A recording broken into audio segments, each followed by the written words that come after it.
भाई देखिए, ऐसा है कि इस देश के प्रधानमंत्री की एक फोन पर बात हुई।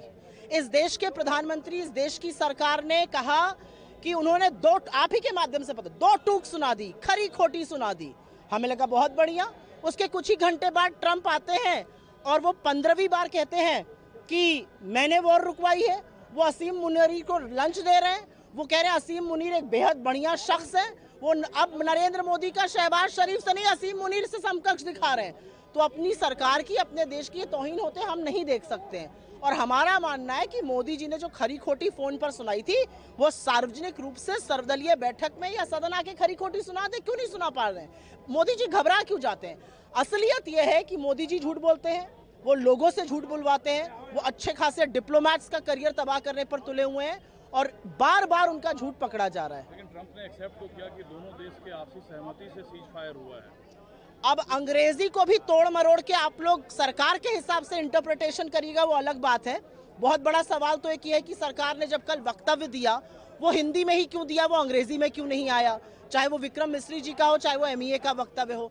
अब आप लोग ट्रंप ने कहा मैंने वॉर रुकवाई है, ट्रंप ने कहा मैंने ट्रेड डील पर बात करी है, मैंने मोदी से बात करी है। असीम मुनीर बहुत प्रभावशाली व्यक्ति थे उधर वॉर रुकवाने के लिए, और नरेंद्र मोदी और तमाम लोग इधर थे। इसकी अंग्रेजी जितनी मेरी समझ है, मुझे ये समझ में आया है। देखिए, आदरणीय प्रधानमंत्री ने जब बात की डोनाल्ड ट्रंप से, अमेरिका के प्रेसिडेंट से, तो उन्होंने बिल्कुल वाज़ेह तौर पे साफ कर दिया कि भारत और पाकिस्तान के बीच में किसी थर्ड कंट्री को मीडिएशन करने का अधिकार ही नहीं है और हमारे को ये स्वीकृत नहीं है। हम इसको स्वीकार ही नहीं करते हैं कि कोई थर्ड पार्टी इससे मीडिएशन करने की सोचे भी। तो ये हमारा स्टेटस ऑब्जेक्टिव है, हमारा स्टैंड है और हमने इसके आदरणीय प्रधानमंत्री जी ने बड़े मुखर अंदाज से इसको क्लैरिटी दे दी है। साथ साथ जो उद्धव ठाकरे जी के जो बेस्ट लेफ्टिनेंट है, जो सबसे ट्रस्टेड लेफ्टिनेंट है, संजय राउत जी, वो बड़ बोले हैं, इस तरह की बातें करते रहते हैं।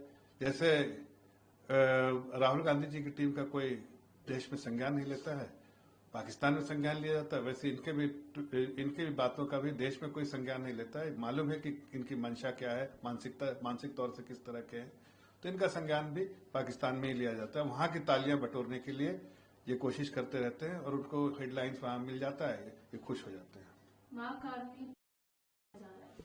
देखिए, बहुत अच्छा कॉन्वर्सेशन हुआ है कार्नी जी और जो कैनेडियन प्राइम मिनिस्टर है और भारत के प्रधानमंत्री के बीच में।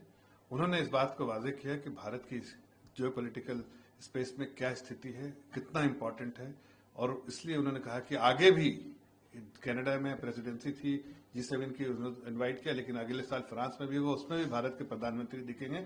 ये भारत की जियोपॉलिटिकल स्पेस में स्टैंडिंग है, स्टेचर है। तो ऐसा हम ग्लोबल साउथ की आवाज है और इसलिए भारत के प्रधानमंत्री ने जिस तरह से चर्चा की, ये बहुत ही पॉजिटिव डेवलपमेंट है। और उन्होंने कहा फाउंडेशनल अप्रोच था उनका, हमने फाउंडेशन रखा है, यहां से इमारत की तामीर होगी और अच्छे रिश्ते बनेंगे और दोनों देशों के बीच में एक अच्छा रिलेशनशिप, बायलैटरल रिलेशनशिप होगा। आखिरी सवाल है, नीति और कूटनीति को झटका लगा है क्योंकि आज मार्शल असीम मुनीर जो कि भड़काऊ भाषण देते रहे हैं, उनका आज पीएम ट्रंप के साथ लंच है और लंच जो है वो खास तौर पर बुलाया गया है। अब जवाब दीजिए, भारतीय कूटनीति के लिए एक बड़ा झटका है या नहीं?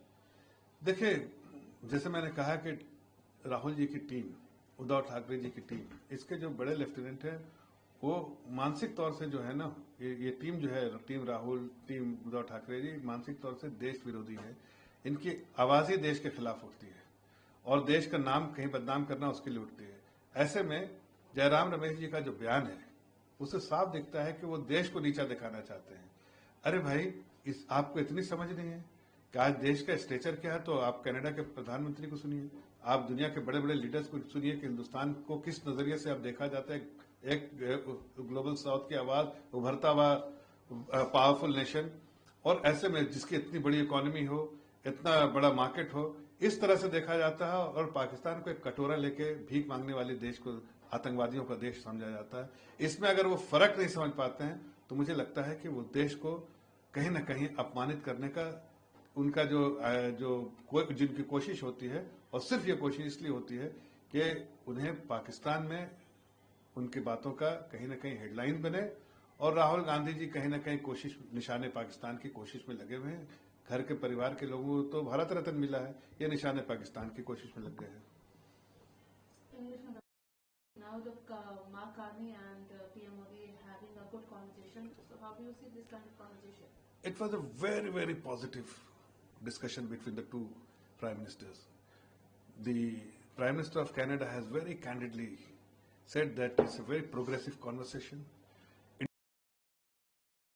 Market, big economy, India's stature in global platform is something which cannot be ignored.